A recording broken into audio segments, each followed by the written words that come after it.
Bem-vindo, bem-vinda ao canal Bytes Bíblicos. Se é a primeira vez que você está nos assistindo, fique sabendo, é só aqui no canal Bytes Bíblicos que você tem o curso Liturgia da Palavra para você entender de vez as leituras da missa. Estamos na Semana Santa com uma série especial de vídeos, um para cada celebração do Tríduo Pascal. Ontem, nós estudamos as leituras da missa de lava-pés e instituição da Eucaristia. No vídeo de hoje, nós vamos ver as leituras da Paixão do Senhor, celebração da adoração da cruz. Amanhã teremos outro vídeo específico sobre a Vigília Pascal e concluiremos no domingo com as leituras do primeiro domingo da Páscoa. Mas antes de iniciarmos os estudos de hoje, não se esqueça, deixe o seu like, inscreva-se no nosso canal e deixe o sininho ativado para receber notificações. Deixe também um comentário se os nossos vídeos estão te ajudando a celebrar melhor esta Páscoa. Compartilhe este vídeo com irmãos, irmãs e comunidade, com o diácono, seu presbítero, o seu bispo. Pense na possibilidade de colaborar com o nosso canal. Com um depósito nesta chave Pix, pelo valor de um café por mês, você nos ajuda a produzir estes vídeos. Vamos então para as leituras da celebração da adoração da cruz, a celebração da Sexta-feira Santa, a Paixão do Senhor.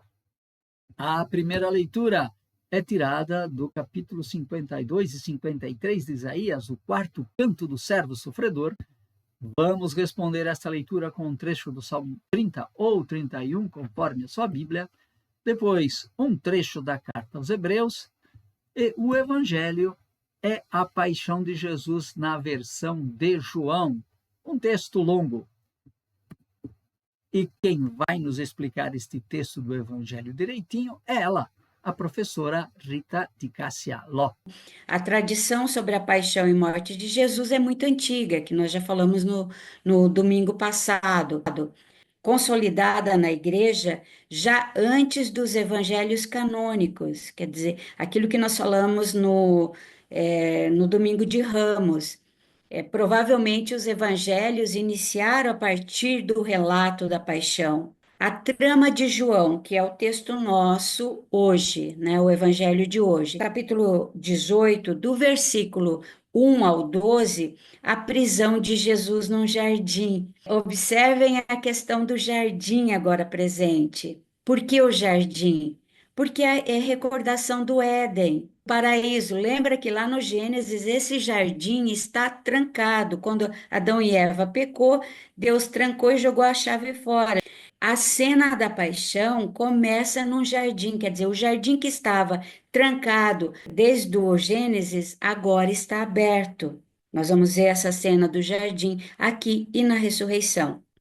No capítulo 18, versículo 13 a 27, a primeira negação de Pedro, Jesus diante de Caifás. E esse é outro detalhe muito interessante de João, que ele intercala Pedro sendo interrogado pelos soldados, começa por uma mulher, e Jesus também está sendo interrogado. A segunda e a terceira negação de Pedro. Enquanto Jesus confirma, Pedro nega. No capítulo 18, versículo 28 até o 19, 16a, Jesus diante de Pilatos. E no capítulo 19, ainda, versículo 16b até o 30, a crucifixão de Jesus.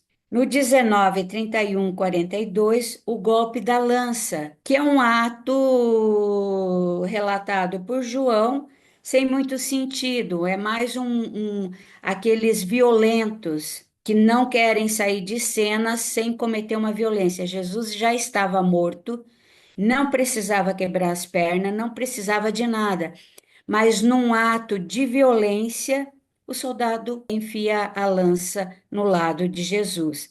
O sepultamento e epílogo em um jardim. Jesus é colocado ali no túmulo, no jardim. algumas particularidades do relato joanino. Nas várias cenas, Jesus comanda toda a ação. Ele é Senhor. Então, no 18, de 4 a 9, Jesus pede que os discípulos sejam libertados. No 18, 34 a 38 e no 19, 9 a 11, o diálogo de Pilatos com Jesus. Veja que nesse diálogo você pode pegar o bloco, ler com cuidado. É Jesus que dita as regras. No Evangelho de João, na Paixão de João, ele é Senhor do começo ao fim. Ele conduz todo o processo. No capítulo 19, versículo 17, Jesus carrega a cruz sem ajuda de ninguém. Podem olhar lá. O texto diz assim: e Jesus pegou a cruz e foi. Né? Como eu tenho facilidade para imaginar, eu tenho sempre a impressão que Jesus cata a cruz, põe nas costas e diz: estou indo, quem quiser vem atrás. Ele não é forçado, a cruz é dele e ele carrega sozinho. Junto à cruz tem uma cena que é só de João, a mãe e o discípulo amado e mais Maria Madalena, mas o diálogo fica entre esses dois. Lembrando que no sinótico não tem ninguém aos pés da cruz. É só João que apresenta esses três e o diálogo foca na mãe e no discípulo amado. E é aqui no 19, 25, 27 que Jesus entrega a mãe para o discípulo amado, né? O símbolo da igreja presente ali. No 19, 31, 37, Jesus é transpassado, aquilo que eu falei, ato violento, sem explicação, sem motivo, ele não precisava fazer aquilo. São os violentos da sociedade que não deixam uma cena sem cometer um ato violento. No 19:39, nós já conhecemos Nicodemos desde o início do Evangelho. Nicodemos traz aromas para o sepultamento. Nós acabamos de ver aquilo que é próprio de João. Como nós falamos eu acho que no domingo passado, em outros momentos, as catequistas, quem gosta de estudar o texto, não só as catequistas, mas a nível pessoal também, nessas características que é própria de João, comparar com os outros textos. Porque a grande maioria acha que em todos os evangelhos a mãe e o discípulo amado está ao pé da cruz. Ao comparar a cena da cruz, vai perceber que não, que é só em João que aparece esse grupo em torno da cruz. Então, comparar os bloquinhos para perceber e para saber separar o que é de João, o que é de Marcos, o que é de Mateus, o que é de Lucas, né? E quem vai fazer a pregação também não custa dar um destaque dizendo que a cena da mãe aos pés da cruz é só de João. Mas aí tem um detalhe interessante também. Você falou lá daquela cena violenta de cravar a cruz, mas o evangelista aproveita essa situação para extrair um pouco de teologia. Do seu lado jorrou sangue e água. E aí vai ter todo depois uma ligação com o batismo. Exatamente, com o batismo e com a Eucaristia para alguns. O evangelista ele faz uma reflexão em cima do ato para tirar o foco da violência, porque toda a crucifixão já é uma violência muito grande. Não precisa daquele ato. Então, para a gente não focar no ato violento, porque nós não precisamos destacar pessoas violentas, agressivas na sociedade. Então, o evangelista faz uma reflexão que desse lado jorrou água e sangue. Deixe aí no seu comentário se você já tinha percebido estes detalhes no relato da paixão do Evangelho de João. E vamos estudar a primeira leitura, tirada do quarto canto do servo sofredor do profeta Isaías. Nós já falamos sobre este personagem já lá no Domingo de Ramos. Você se recorda? Não tem problema, nós vamos repetir aquilo que é importante. Este trecho é conhecido como o quarto canto do servo do Senhor, que é um personagem que aparece lá em Isaías, ou melhor, na segunda parte do livro de Isaías.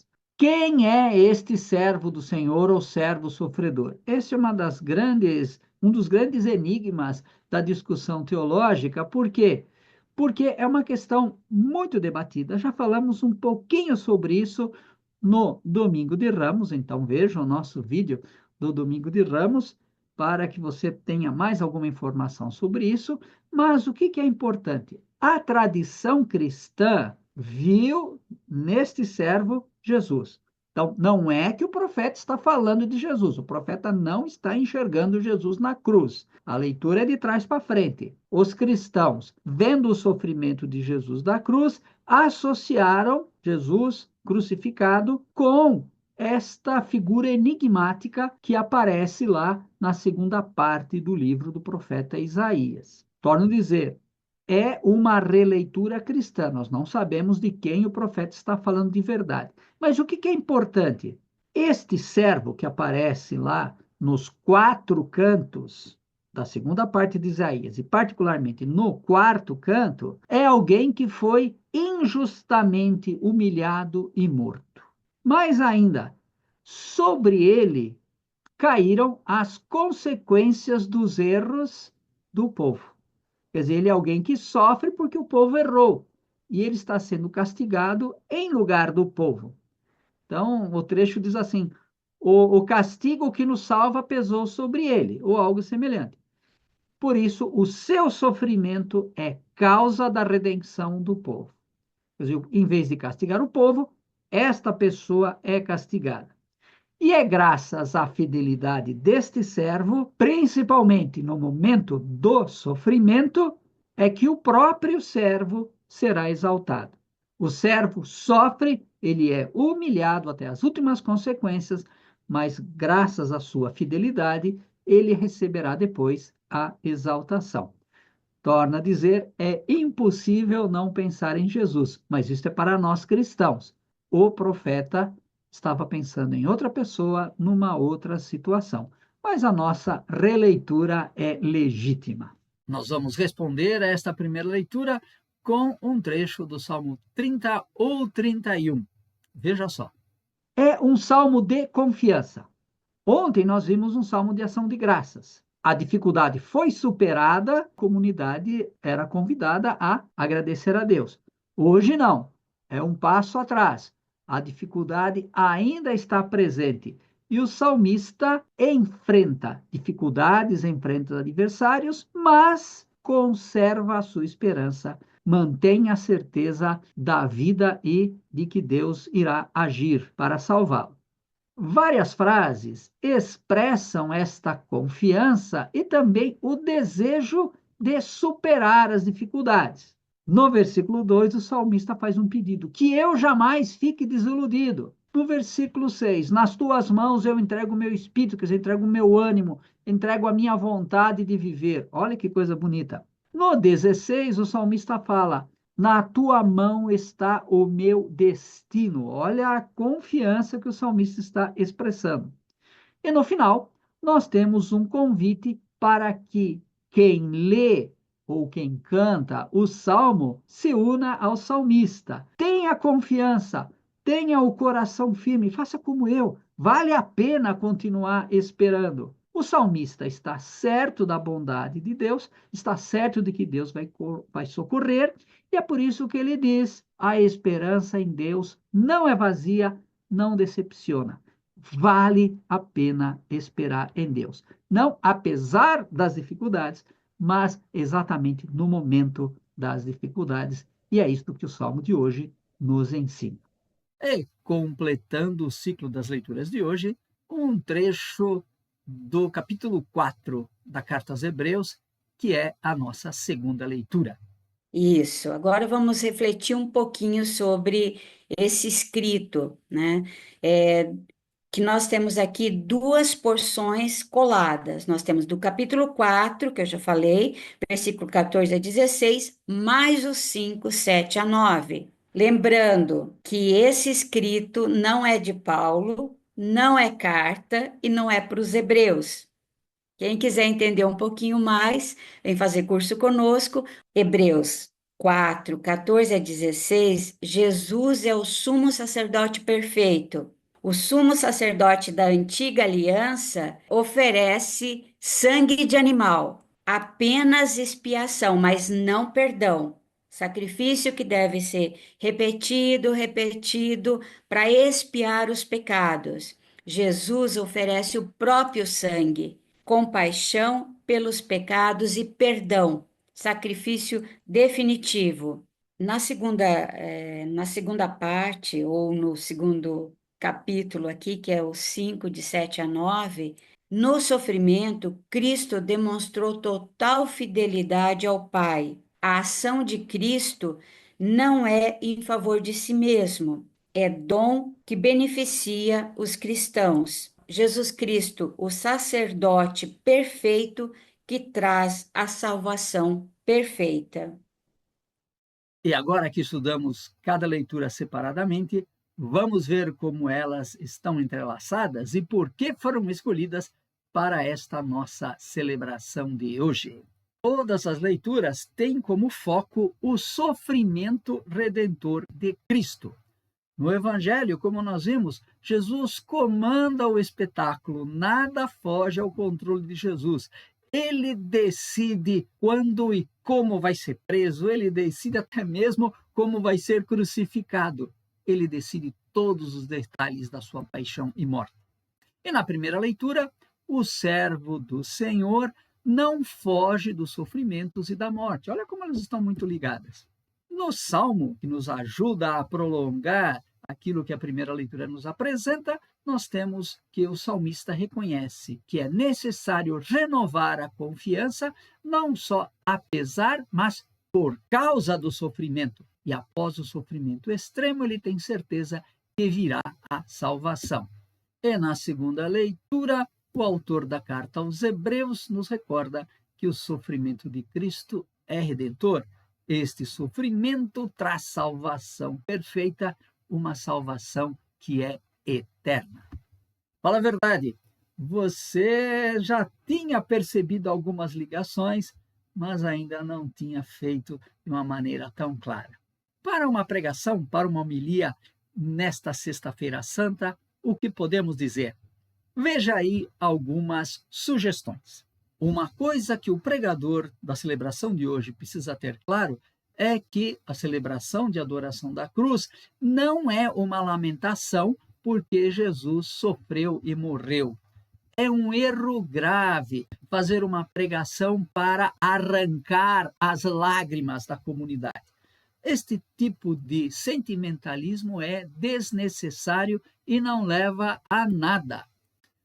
Também temos que evitar aquele moralismo de impor culpa à comunidade. Foi por você, pelos seus pecados, que Jesus morreu. Você merece um castigo. Olha, isso é muito ruim. Nós estamos na comunidade, nós viemos aqui para celebrar a esperança. A esperança olha com coragem além dos sofrimentos e do medo. A cruz não é a última palavra. E aí, então, temos que questionar quais são as nossas angústias e as nossas incertezas que nos tiram até mesmo o gosto de viver. E recordar estas nossas incertezas, os nossos medos, as nossas derrotas, as nossas mortes estão na cruz de Cristo. E se os nossos sofrimentos, as nossas cruzes estão na cruz de Cristo, nada mais lógico. Convide a comunidade não a beijar o crucificado. Jesus não precisa que tenhamos dó dele. Ao contrário, beijar a madeira, beijar a cruz, que não é a cruz de Cristo, é a nossa cruz que está na cruz de Cristo, como gesto de aceitação do sofrimento que, com certeza, Deus sabe e vai nos dar força para enfrentá-lo. Por outro lado, a cruz de Cristo nos questiona, porque o sofrimento de Jesus aconteceu por vontade e maldade de outras pessoas. E aí, então, a gente tem que se perguntar, estamos atentos para que as nossas palavras, as nossas atitudes não se tornem cruzes para outras pessoas, não se tornem cruzes, às vezes até para quem é da nossa comunidade? Espero que, mais uma vez, você tenha se sentido questionado, que você saia deste nosso encontro de hoje incomodada com algumas coisas que nós dissemos. E se isso aconteceu, então, deixe o seu like. Aproveite e inscreva-se no nosso canal e deixe o sininho ativado para você receber notificações. Deixe também o seu comentário, o que foi novidade, o que te incomodou nesta nossa reflexão de hoje. E compartilhe este nosso vídeo. Pense na possibilidade de colaborar com o nosso canal, com um depósito nesta chave Pix, quanto você puder, quanto você quiser, pelo valor de um cafezinho por mês. Você ajuda o nosso canal a manter-se vivo e a continuar produzindo estes vídeos. Uma boa celebração de Sexta-feira Santa, da celebração da adoração da cruz, para você e para a sua comunidade, que esta celebração te ajude a olhar com coragem a sua cruz pessoal e, é claro, que te mantenha acesa a esperança. Boa celebração para você!